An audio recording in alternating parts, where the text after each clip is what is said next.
Bem-vindos a mais uma aula da nossa Escola Bíblica Dominical. Olá, queridos, a paz do Senhor Jesus. Nós estamos aqui na lição de número 3, no dia 20 de outubro de 2024, é a data que será ministrada essa lição de número 3.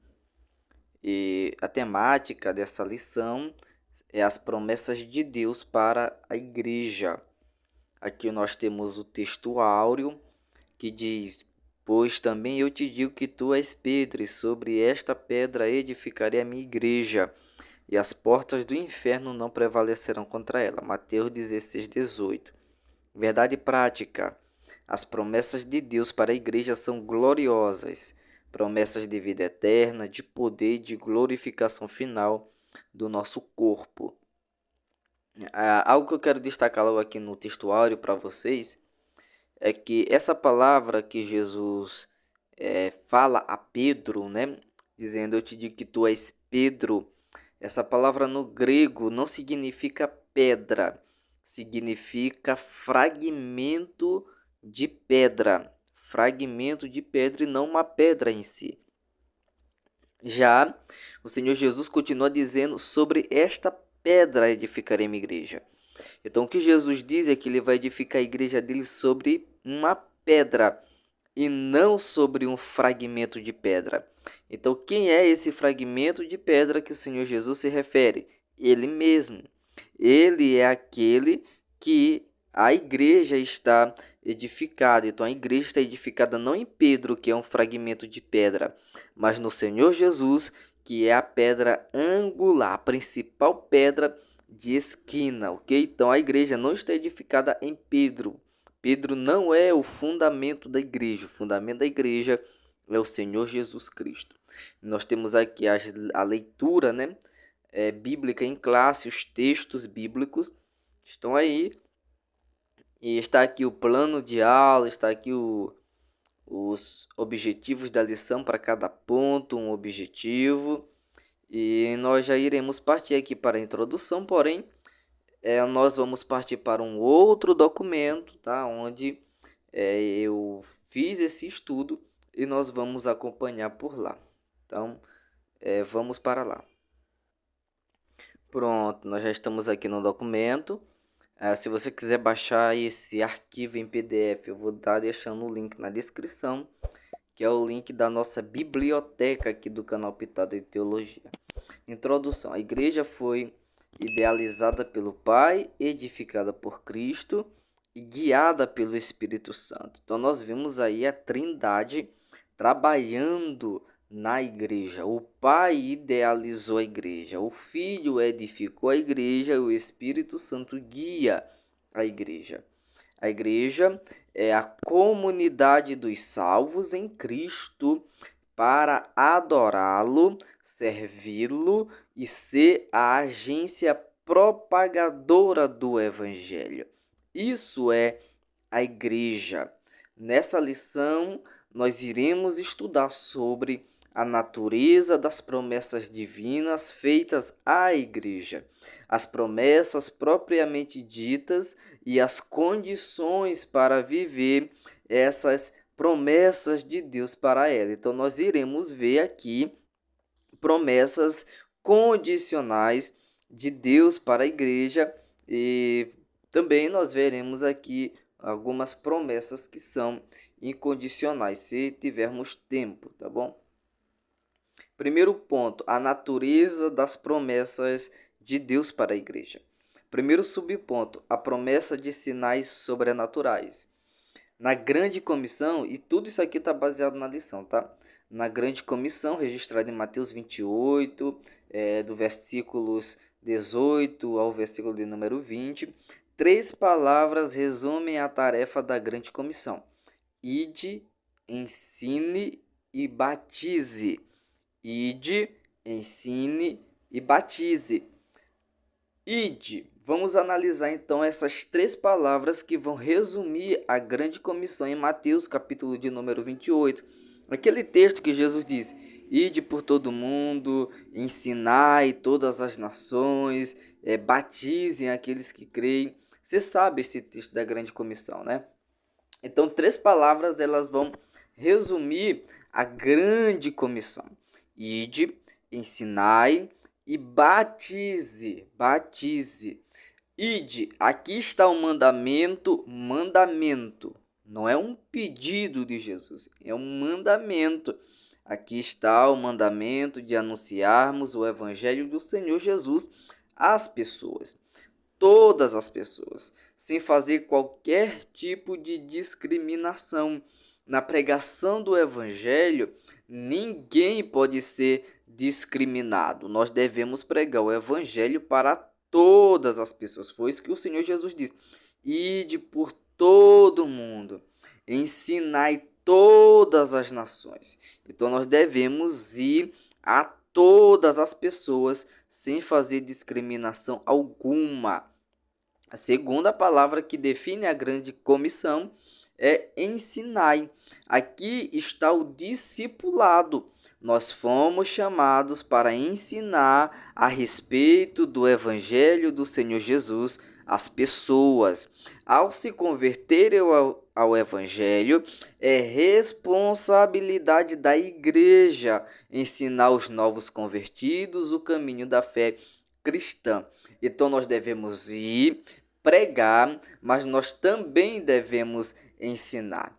A igreja, ela além de ser uma agência evangelizadora, ela também é uma agência discipuladora. A igreja evangeliza, a igreja também discipula os seus membros, os seus novos convertidos. Então, a partir do momento em que uma pessoa ela se converte ao Senhor, ela entrega a sua vida a Jesus, é responsabilidade da igreja ensinar essa pessoa os rudimentos da fé cristã, ensinar essas pessoas o caminho da fé cristã, o ensinamento bíblico, o fundamento da fé cristã, para que essa pessoa ela cresça na graça e no conhecimento do nosso Senhor Jesus Cristo.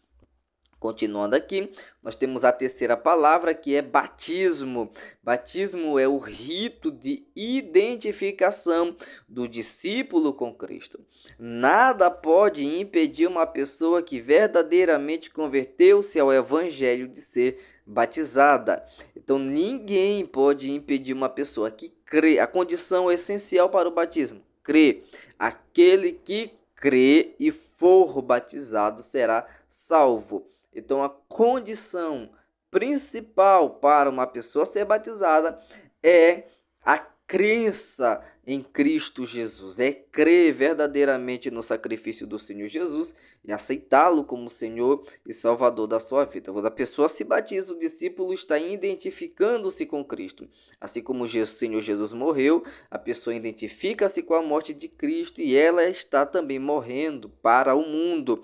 E da mesma forma como o Senhor Jesus ressuscitou dos mortos, a pessoa também vai viver agora em novidade de vida para glorificar o Senhor Deus com a sua vida. Então veja bem os passos estabelecidos por Jesus. Primeiro, vocês vão.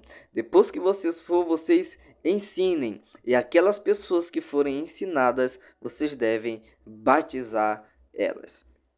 Em Marcos 16, nós temos uma promessa de que sinais sobrenaturais ocorreriam para confirmar a obra dessa grande comissão.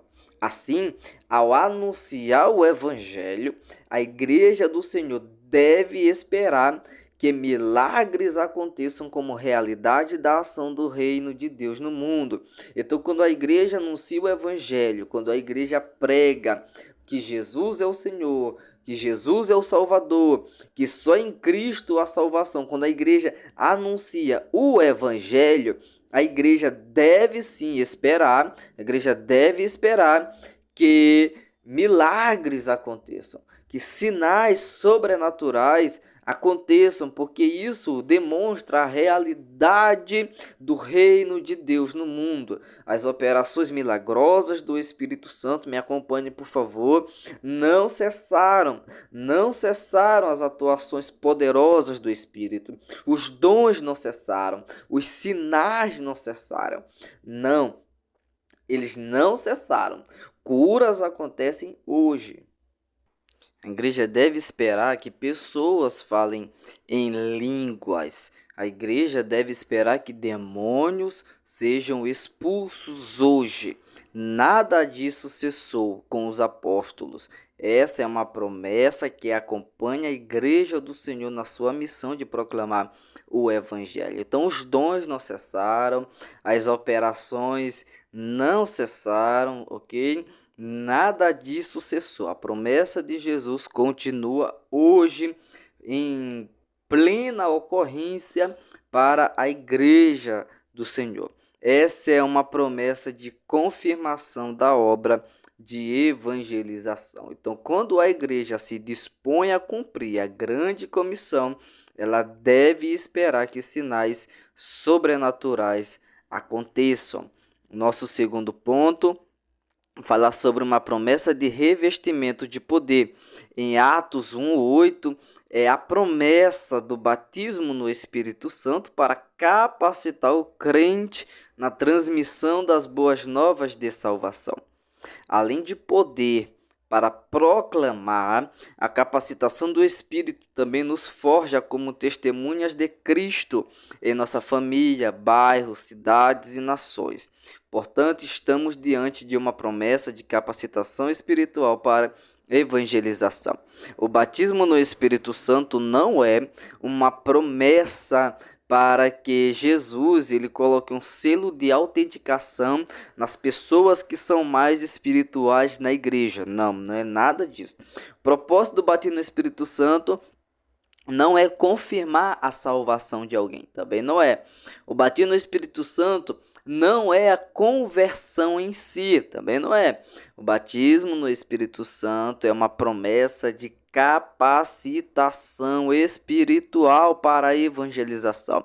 É uma promessa de poder espiritual. Por isso, é plenamente possível realizar a obra de evangelização sem o crente ser batizado com o Espírito Santo, que possui aí o sinal físico inicial do falar em outras línguas. Pois todo crente nascido de novo tem o Espírito Santo. Se você é crente, se você nasceu de novo, você tem o Espírito Santo, por mais que você não seja batizado no Espírito Santo ainda, ok? Esse batismo é uma capacitação de Deus para a igreja, para os salvos. Em Lucas, capítulo de número 10, muito antes do Espírito descer, que o Espírito desceu no Pentecostes, Jesus envia, por exemplo, 70 pessoas para evangelizar, e nenhuma delas era revestido pelo poder do Espírito Santo, porque isso ainda não havia acontecido. Então é plenamente possível realizar a obra de evangelização sem o crente ser batizado com o Espírito Santo. E o batismo com o Espírito Santo é um revestimento de poder para que o crente realize a obra de evangelização. Jesus não promete aos seus discípulos que eles receberiam salvação quando viesse o Espírito Santo, falando de Atos 1:8, ok? Isso porque eles já eram salvos. O que eles precisavam agora era de poder. E foi justamente isso que o Senhor Jesus prometeu a eles em Atos 1:8. E recebereis poder ao descer sobre vós o Espírito Santo. Jesus não disse, vocês serão salvos quando descer sobre vocês o Espírito Santo. Jesus não disse, vocês serão regenerados quando descer sobre vocês o Espírito Santo. Jesus não disse nada disso, porque eles já eram salvos, eles já estavam com seus nomes escritos no livro da vida. O que eles necessitavam não era de salvação, porque a salvação eles já tinham em Cristo. O que eles precisavam agora era de poder. E é justamente isso que o Senhor Jesus diz. Vocês receberão poder ao descer sobre vós, sobre vocês, o Espírito Santo. Nosso terceiro subponto, falar sobre promessas espirituais para uma instituição espiritual. Em Mateus capítulo 16, versículo 18, a palavra usada pelo Senhor Jesus para a igreja é eclésia. ou eclesia, que se refere a uma reunião de pessoas chamadas do mundo para participarem ativamente do reino de Deus. Então, o que é eclésia ou eclesia? É uma reunião de pessoas que foram chamadas por Deus para viverem fora do sistema mundano e participarem, viverem dentro da atmosfera do reino de Deus, para participarem ativamente, fazerem parte do reino de Deus. Isso é possível pela obra poderosa de nosso Senhor Jesus na cruz do Calvário. Dessa forma, a igreja, mesmo estando no mundo, não pertence ao mundo e não compactua com o mundanismo. A igreja, ela está no mundo, mas ela não pertence ao mundo. Ela já saiu do mundanismo. A igreja pertence ao reino de Deus. A igreja se move na atmosfera do reino de Deus. A Bíblia também chama a igreja de corpo de Cristo. Quando a Bíblia chama a igreja de corpo de Cristo, ela está mostrando a unidade da igreja, a vida abundante que há na igreja e a vitalidade e saúde da igreja do Senhor, mostrando a importância de cada crente como um membro desse corpo. Então, a igreja, uma das suas características como uma instituição espiritual é que a igreja, ela é uma unidade. E não importa se existem membros da igreja na América do Sul, na América do Norte, na América Central, na Europa, na Ásia, na África, não importa, na Oceania, não importa onde os membros da igreja estão. A igreja do Senhor é uma unidade. Não importa se a pessoa é rica, se a pessoa é pobre, não importa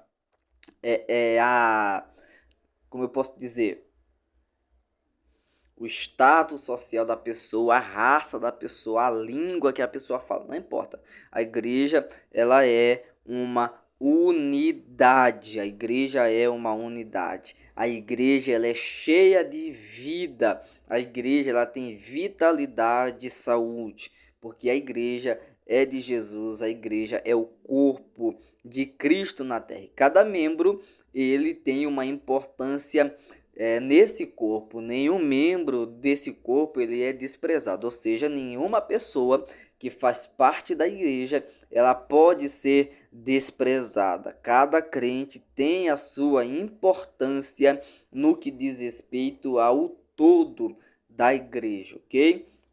Tem alguns membros que aparecem mais naturalmente, tem outros que aparecem menos. Mas isso não quer dizer que esses que mais aparecem são mais importantes do que esses que menos aparecem. Todos os membros são importantes na igreja. A igreja também é chamada de templo de Deus, dando a ideia de que a presença de Deus habita na igreja e que a igreja oferece culto constante a Deus. Então, quando a Bíblia vai chamar a igreja de templo de Deus, a Bíblia está nos passando uma ideia de que a presença de Deus ela é constante na igreja. A presença de Deus na igreja não fica alternando. Hoje a igreja estava cheia da presença de Deus. Amanhã a igreja não vai ter a presença de Deus. Não, a presença de Deus na igreja ela é constante. A presença de Deus é constante na igreja.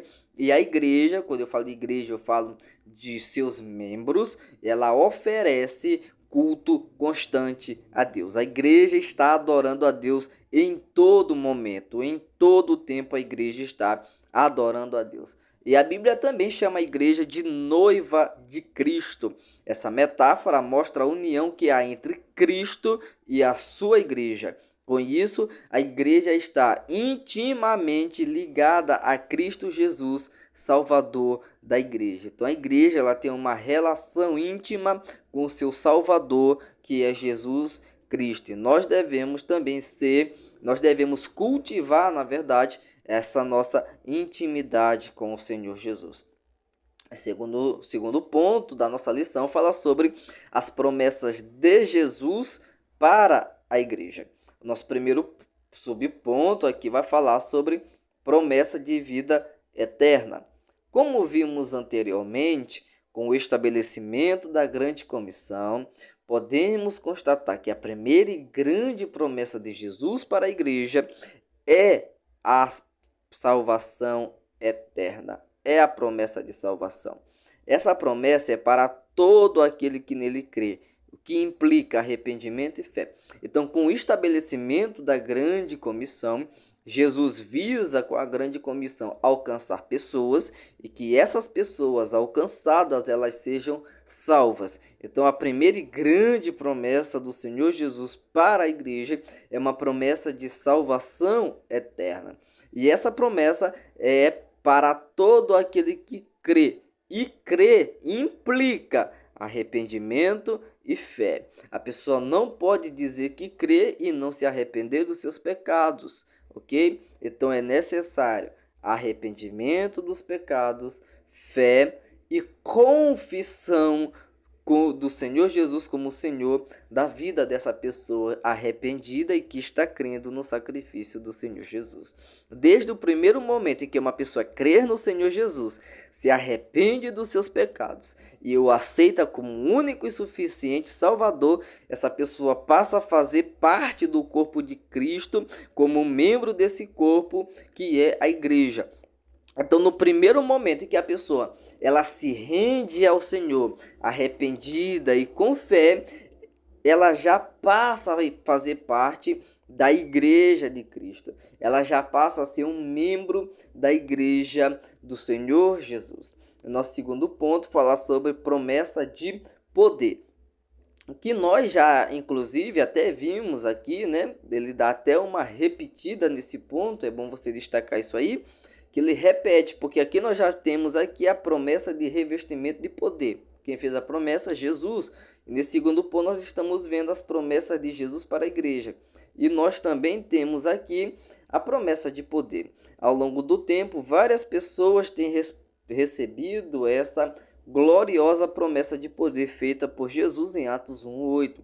Para sermos instrumentos de Deus, em que os sinais e milagres de Deus possam confirmar a palavra que Ele nos entregou. Então, várias pessoas ao longo do tempo, em vários lugares diferentes, têm experimentado essa promessa de poder que Jesus ele fez para a sua igreja. Então, várias pessoas são provas de que Jesus tem verdadeiramente poder para dar para a sua igreja. O nosso terceiro subponto e o último desse nosso segundo ponto fala sobre a promessa de glorificação do nosso corpo. A palavra de Deus nos mostra que quando o Senhor arrebatar a sua igreja, nós seremos semelhante a ele, porque assim como o veremos. Quando o nosso corpo for glorificado, o veremos face a face e o conheceremos como também ele nos conhece. Que promessa gloriosa! Então o Senhor Jesus, ele tem uma promessa de glorificação para o nosso corpo. Jesus, ele tem uma promessa de glorificar esse nosso corpo que ele nos deu.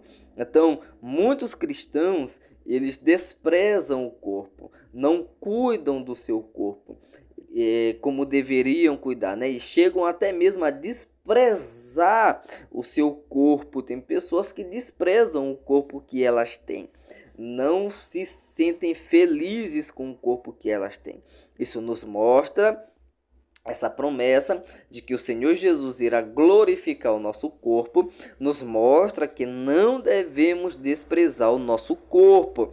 Nós devemos cuidar do nosso corpo com uma boa alimentação, exercícios físicos, dormir o período correto que é para nós dormirmos, dar descanso ao nosso corpo e etc. Nos lembrando que o nosso corpo é morada do Espírito Santo. Então, já que nós temos uma promessa tão gloriosa para o nosso corpo, de que ele será glorificado, que o Senhor ressuscitará o nosso corpo e irá glorificá-lo, nós devemos cuidar do nosso corpo, nós devemos ter uma boa alimentação, nós devemos fazer exercícios físicos, nós devemos cuidar muito bem da nossa saúde, tá? Então, nós devemos nos lembrar que, além disso, também o nosso corpo, aqui e agora, ele é morada do Espírito Santo. Primeira carta de Paulo aos Coríntios, capítulo 6, versículo 19.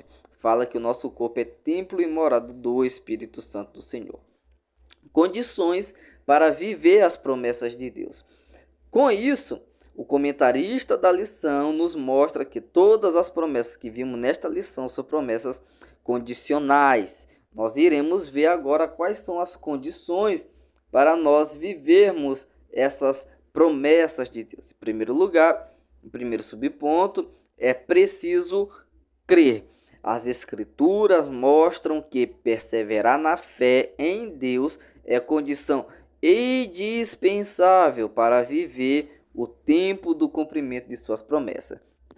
Então, a Bíblia ela vai nos mostrar que para podermos viver as promessas de Deus, para podermos experimentar as promessas de Deus e viver ali tendo as promessas de Deus sendo cumpridas em nossa vida, é necessário nós crermos. A fé é condição indispensável para nós vivermos as promessas de Deus para a nossa vida.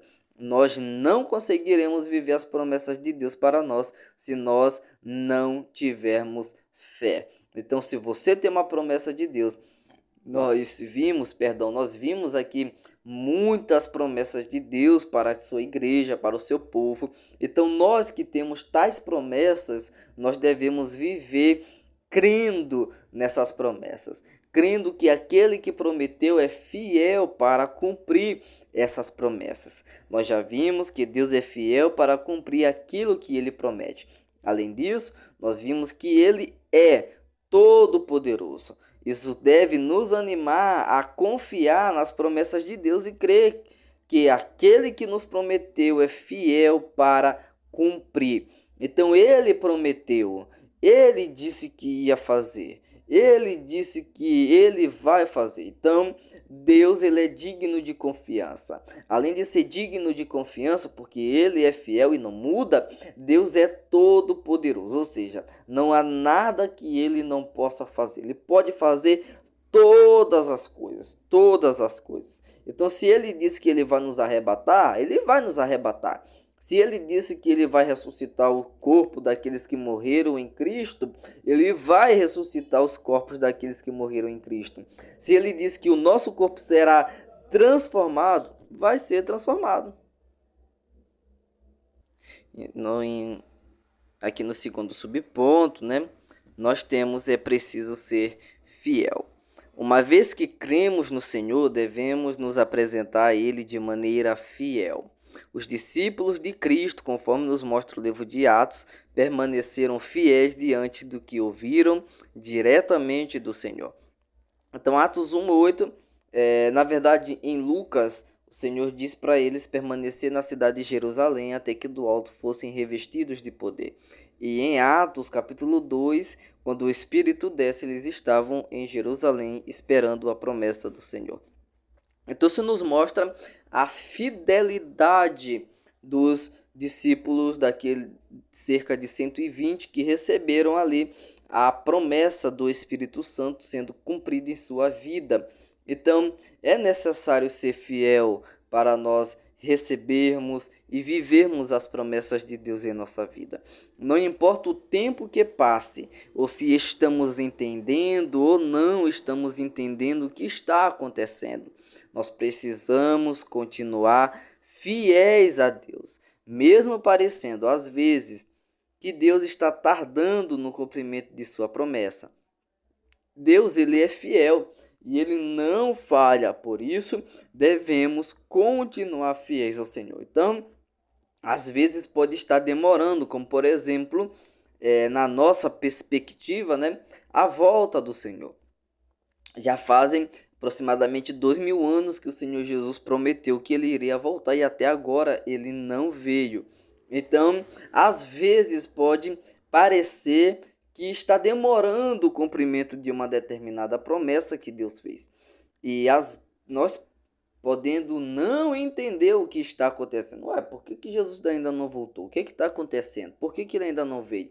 Então, nós às vezes nós não vamos entender mesmo, mas é necessário que a gente continue fiel a Deus, porque Ele prometeu, Ele vai cumprir aquilo que Ele prometeu. Muitas pessoas não estão vivendo hoje as promessas de Deus para a sua vida porque elas estão sendo infiéis.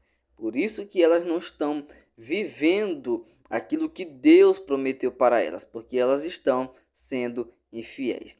Sejamos, pois, fiéis ao Senhor em toda a nossa maneira de viver.